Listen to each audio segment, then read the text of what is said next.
చెప్తాను. మీ భర్త ఆయన పనిలో ఆయన బిజీగా ఉంటారు. అర్థం చేసుకుంటే వెల్ అండ్ గుడ్. అర్థం చేసుకోలేనంత మాత్రాన మీరు మిమ్మల్ని మీరు పనిష్ చేసుకోకూడదు.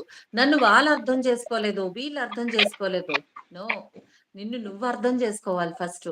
నీతో నువ్వు బావుండాలి ఫస్టు. ఎవరో కాదు. ఇప్పుడు అది మైండ్‌లోకి ఎక్కించుకొని మీ టెన్షన్‌కి ఇంకా యాడ్ చేసేసుకుంటున్నారు. అస్సలొద్దు.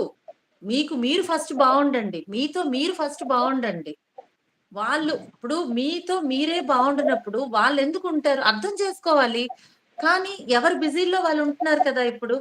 అలాగని మిమ్మల్ని మీరు అర్థం చేసుకోకుండా ఉంటారా? మీకు మీరు ఇంపార్టెంట్ కదా! ఎవ్వరికి మీరు ఇంపార్టెంట్ అయినా కాకపోయినా మీకు మీరు ఇంపార్టెంట్. మీ ఆనందానికి మీరే కారణం కావాలి. మీకు వాళ్ళు ఒకవేళ మిమ్మల్ని ఆనందింప చేయకపోతే మరి మీరు ఆనందంగా ఉండరా? అలా అయితే ఎలాగా?